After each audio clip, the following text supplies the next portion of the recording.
आज की वीडियो में हम लोग पढ़ेंगे how to write chemical formula of a covalent compound और any other ionic compounds. Ionic compound या कोवैलेंट कंपाउंड का केमिकल फॉर्मूला कैसे लिखते हैं। जैसे अगर हमसे कोई बोलता है कि सोडियम क्लोराइड का फॉर्मूला लिखिए तो हम लोग फट से लिख देते हैं NaCl, या कैल्शियम क्लोराइड तो CaCl2, कैल्शियम का ऑक्साइड CaO, मैग्नीशियम का ऑक्साइड MgO और एल्युमिनियम का ऑक्साइड Al2O3, सोडियम का ऑक्साइड होता है Na2O। तो ये कैसे लिख देते हैं आप देखिए ध्यान से, तीनों ऑक्साइड डिफरेंट है। सोडियम का ऑक्साइड का फॉर्मूला कुछ और है, मैग्नीशियम का कुछ और है और एल्युमिनियम ऑक्साइड का फॉर्मूला कुछ और है। तो ये हम लोग याद कर नहीं सकते, काफी सारा कंपाउंड्स है तो इसका लिखने का कोई तरीका होगा। कैल्शियम क्लोराइड अलग होता है और सोडियम क्लोराइड का फॉर्मूला अलग होता है। ये फॉर्मूला को लिखने का तरीका क्या होता है उसे हम लोग आज जानेंगे। ओके, लेकिन इन सबको जानने से पहले कुछ बेसिक टर्म्स को समझना जरूरी होता है। जैसे कि सबसे पहले इसे जानने के लिए हमें वैलेंसी जानना चाहिए। ओके, वैलेंसी क्या होता है? बाय डेफिनेशन अगर कहा जाए तो वैलेंसी क्या चीज होता है? The number of electron lose और gain by an atom to make bond. और ओके, तो किसी भी चीज का कोई भी एटम कितना इलेक्ट्रॉन लूज या गेन करता है बॉन्ड बनाने के लिए, उसको हम लोग वैलेंसी करते हैं। लेकिन इससे पहले ये भी समझना पड़ेगा कि इलेक्ट्रॉन का डिस्ट्रीब्यूशन कैसे होता है, जिसे इलेक्ट्रॉनिक कन्फिगरेशन कहते हैं। तो चलिए पहले इलेक्ट्रॉनिक कन्फिगरेशन समझते हैं, उसके बाद हम लोग वैलेंसी समझेंगे और वैलेंसी के बाद फिर फॉर्मूला लिखना सीखेंगे, कैसे किसी कोवैलेंट कंपाउंड या आयनिक कंपाउंड का हम लोग फॉर्मूला डिराइव करते हैं। ओके, चलिए सीखते हैं इलेक्ट्रॉनिक कन्फिगरेशन। इलेक्ट्रॉनिक कन्फिगरेशन करने का क्या मतलब होता है? एग्जांपल लेते हैं कार्बन का। हम लोग जानते हैं कि कार्बन का एटॉमिक नंबर कितना होता है? कार्बन का एटॉमिक नंबर होता है 6। ऑक्सीजन का एग्जांपल लेते हैं तो ऑक्सीजन का एटॉमिक नंबर होता है 8 और सोडियम का एग्जांपल लेते हैं, सोडियम का एटॉमिक नंबर होता है 11। इन तीनों का एग्जांपल को लेकर इलेक्ट्रॉनिक कन्फिगरेशन समझने की कोशिश करते हैं।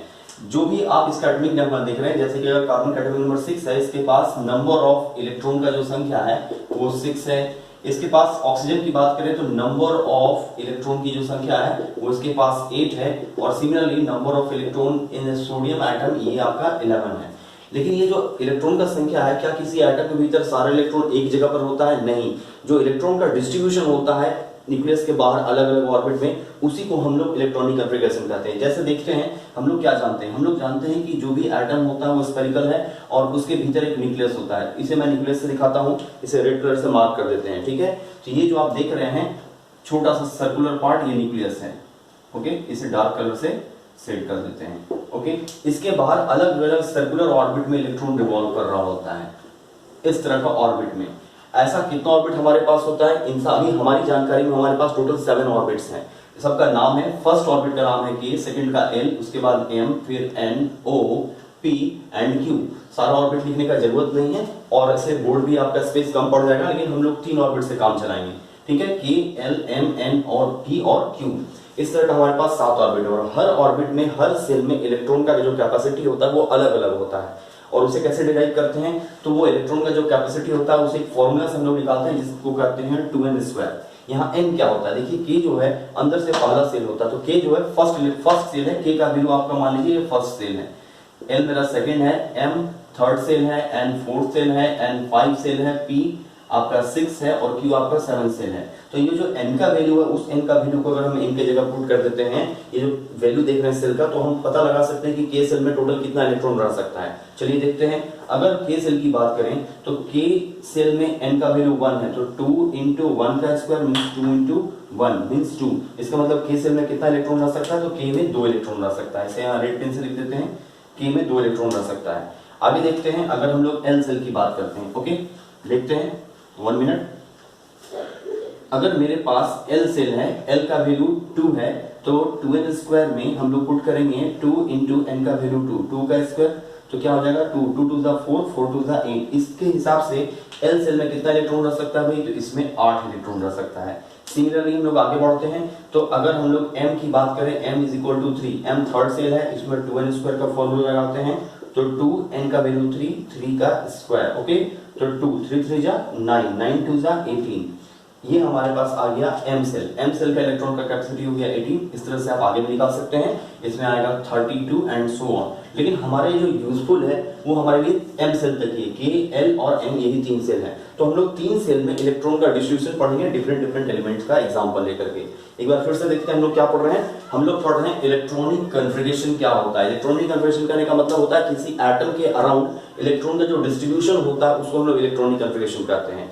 तो डिस्ट्रीब्यूशन जानने के बाद ये सीखना पड़ेगा कि डिफरेंट सेल में कितना कैपेसिटी होता है इलेक्ट्रॉन का।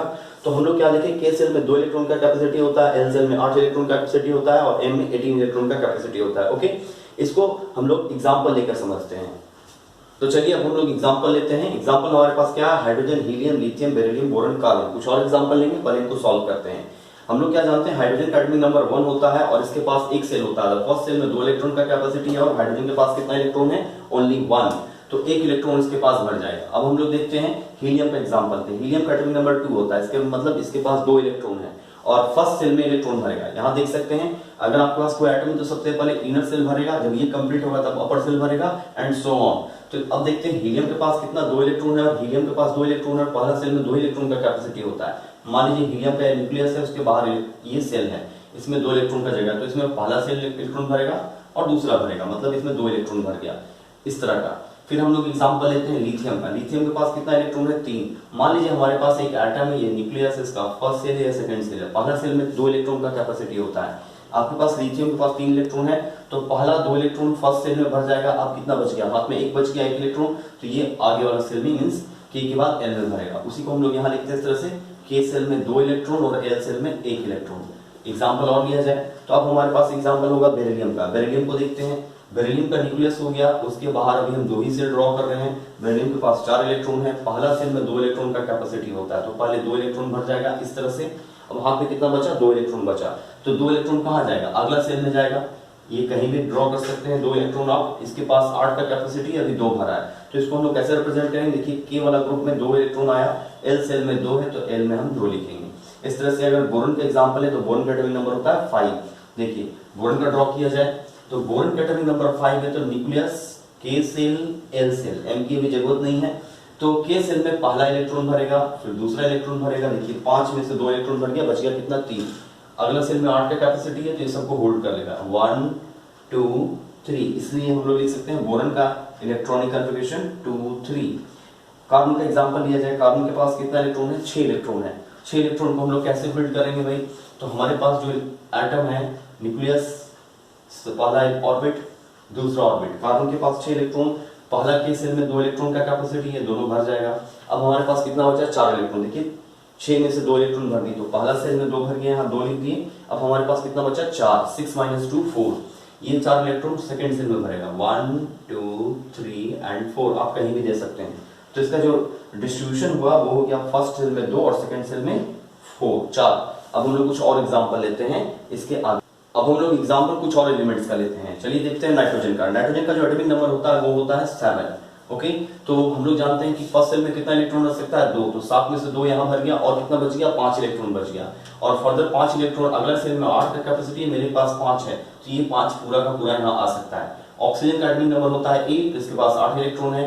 पहला सेल में कितना इलेक्ट्रॉन रख सकता है, 2 भर दिया, 8 में से 2 गया, बचा 6 इलेक्ट्रॉन बच गया, तो 6 पूरा यहाँ आ जाएगा। फिर उसके बाद फ्लोरीन का होता है एटॉमिक नंबर 9, तो 9 में से पहला सेल में 2 इलेक्ट्रॉन भरेगा, बच गया 7 इलेक्ट्रॉन कहाँ जाएगा, अगला सेल 8 में जाएगा, एल में जाएगा, 7 इलेक्ट्रॉन। उसके बाद नियॉन का एटॉमिक नंबर होता है 10, पहला सेल में 2 इलेक्ट्रॉन और हाथ में कितना बच गया, 8, तो अगला सेल का 8 का कैपेसिटी, ये पूरा का पूरा भर जाएगा। अब जो इलेक्ट्रॉन आएगा वो इसके रखने का जगह नहीं, तो क्या होगा, देखिए जब फर्स्ट सेल के पास 2 कैपेसिटी था, 2 फुल हो गया, उसके बाद जो एक्स्ट्रा इलेक्ट्रॉन आया उसको नेक्स्ट सेल में भेज दिया। इस तरह से 3 4 5 6 7 8 9 10 ये इलेक्ट्रॉन आपका सेकंड सेल एल में जाता है। जब ये फुलफिल होता है तो नेक्स्ट इलेक्ट्रॉन जो होता है 10 के बाद 11वां इलेक्ट्रॉन वो कहाँ चला जाएगा, एम सेल में चला जाएगा। यहाँ देखते हैं तो सोडियम का एटॉमिक नंबर है 11, इसके पास 11 इलेक्ट्रॉन है। पहला सेल में 2 का कैपेसिटी था, 2 भर गया, अगला सेल में 8 का था, ये 8 भर गया, 2 और 8 10 हो गया, इसका 11 एटॉमिक नंबर है। 1 इलेक्ट्रॉन भी बचा हुआ, तो कहाँ जाएगा, वो नेक्स्ट सेल मींस एम में चला जाएगा। इस तरह से मैग्नीशियम का एग्जांपल लेते हैं 12, इसके पास 12 इलेक्ट्रॉन है, पहला सेल में 2 इलेक्ट्रॉन भरेगा, इसके पास बचा 9, इसके बाद 8 इलेक्ट्रॉन यहाँ बचेगा, फिर 2 इलेक्ट्रॉन यहाँ चलाएगा। ओके, सिमिलरली एल्यूमिनियम का होता है 13, तो हम लोग लिखेंगे पहला सेल में कितना इलेक्ट्रॉन, 2, फिर इसमें आ जाएगा 8, अब कितना बच गया, 3 आ जाएगा लास्ट सेल में। सिलिकॉन का एटॉमिक नंबर होता है 14, तो ये आ जाएगा 2, फिर हो जाएगा उसका 8 और यहाँ पे कितना बच गया, 4, तो ये 4 इलेक्ट्रॉन लास्ट सेल में। इस तरह से अगर फास्फोरस होगा तो 15 का 5 आ जाएगा, सल्फर का 16 का 6, क्लोरीन का 17 का 7 और आर्गन का 18 का 8, ये फुलफिल हो जाएगा। ओके, इस तरह से हम लोग इलेक्ट्रॉनिक कॉन्फ़िगरेशन लिखते हैं। तो एक बार फिर से देख लेते हैं इलेक्ट्रॉनिक कॉन्फ़िगरेशन का मतलब क्या होता है। इलेक्ट्रॉनिक कॉन्फ़िगरेशन का मतलब होता है किसी भी एटम के भीतर उसमें इलेक्ट्रॉन का डिस्ट्रीब्यूशन कैसा है, इलेक्ट्रॉन किस तरह से अरेंज है अलग अलग ऑर्बिट में। कुछ एग्जांपल ले लेते हैं, जैसे एक घर है, एक बड़ा सा 5 कमरे का घर है। 5 कमरे के घर में मान लीजिए अगर 10-12 लोग रहते हैं, तो क्या सब एक ही कमरे में रहते होंगे? बिल्कुल नहीं। वो सब बाहर से देखने से लगता है कि घर में 10-12 आदमी रह रहा है, लेकिन वो घर के अंदर अलग अलग कमरे में अलग अलग कैपेसिटी से बटे हैं। किसी घर में एक आदमी कोई रह रहा है, किसी कमरे में 2 लोग रह रहे हैं, अगर हॉल बड़ा है तो 3-4 लोग इस रूम में रह रहे होंगे। इसी तरह से एक एटम आपको जो दिखाई देता है, उसमें जो टोटल इलेक्ट्रॉन है वो सब एक ही जगह नहीं होता, वो इलेक्ट्रॉन डिस्ट्रीब्यूट रहता है अलग अलग ऑर्बिट में। इसको सेल भी कहते हैं या एनर्जी लेवल्स कहते हैं। तो हम लोग क्या देख रहे हैं? Electronic configuration. इलेक्ट्रॉनिक कन्फिगरेशन में क्या देखें? हाइड्रोजन से लेकर सिलिकॉन तक का एग्जांपल देखें कि किस तरह से सब में इलेक्ट्रॉन का डिस्ट्रीब्यूशन होता है। अब इसके बाद हम लोग समझेंगे वैलेंसी क्या चीज होता है, वैलेंसी किसको कहते हैं। ओके,